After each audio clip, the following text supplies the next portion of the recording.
Namo Namaha. My name is Shubha. I am a native Sanskrit speaker and a Sanskrit teacher. This channel Tattvam is all about Sanskrit related content. So if you are interested in Sanskrit related content, then please do subscribe to Tattvam and click the bell icon so that you will be notified when I add new videos. This is a series on Vedas, Vedangas and Upangas. This is the third video in the series. In the first video I discussed about the 14 or 18 Vidyasthanas, and in the second I discussed about the detailed meaning of the word Veda. In this video I will be discussing about some unique aspects about the Vedas. The first one is that Vedas are said to be apaurusheya, which means they were not made or created or written by any person. Then some might get a question, didn't the rishis write the Vedic mantras? The answer is a clear no. They did not write or create the Vedic mantras. In deep states of meditation, the mantras were revealed to them. To make this point more clear, a modern day example will be helpful. When we say Newton discovered the gravitational force, it doesn't mean that before Newton discovered the gravitational force did not exist. The force of gravity was always there because objects were always falling down and not moving up. But Newton was a keen observer and he was so sensitive that he discovered this force called gravity. Similarly, the Vedas always exist, and when the rishis had made their mind so still, they were able to see these mantras. Therefore, the rishis are called mantra drashta, meaning seer of the mantra, and they are not called mantra karta, meaning creator of the mantra. In the beginning of reciting any mantra, the rishi, devata and chandas of the mantra are remembered. We remember the rishi as a mark of gratitude for giving the precious mantra to us. The second important aspect of the Vedas is that they are anadi, meaning they do not have a beginning. They always existed. The Shastras say that Vedas existed even before creation, because Lord Brahma, the creator of the world, is said to have created this world with the help of the Vedas. Now an argument will come in our minds. Did the Supreme Brahman create the Vedas? If so, then it would mean that there was a time when the Vedas did not exist and the Vedas have a beginning. But that is not correct.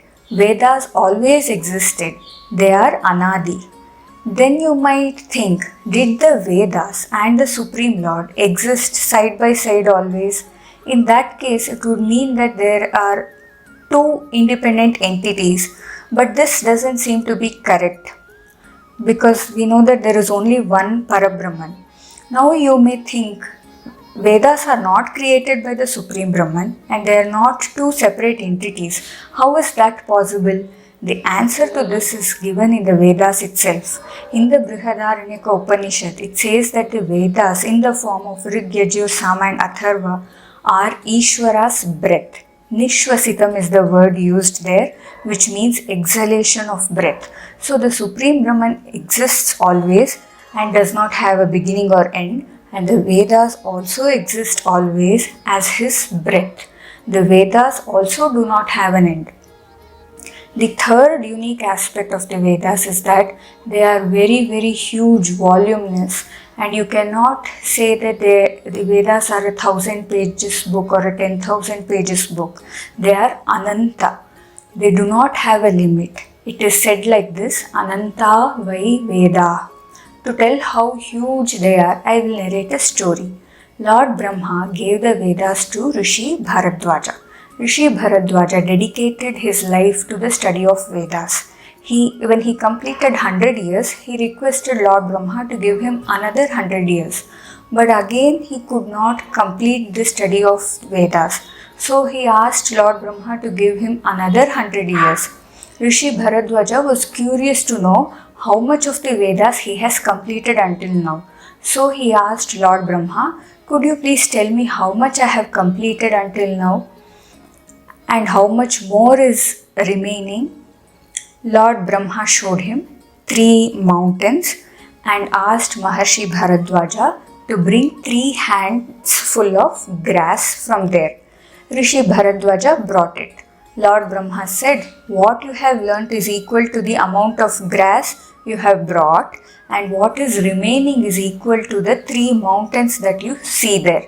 Ananta vai Vedaha." The fourth unique aspect of the Vedas is that they are transmitted completely orally from generation to generation. How did Indians manage to transmit the Vedas so accurately without any error, completely orally? Lots of techniques were used for that.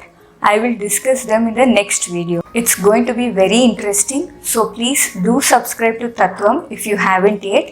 Also, please share this video with interested people and don't forget to like and comment. That will definitely help me in growing this channel. Thank you very much for watching this video completely. Agrima video मध्ये पुनर्मिलामि. Namaste.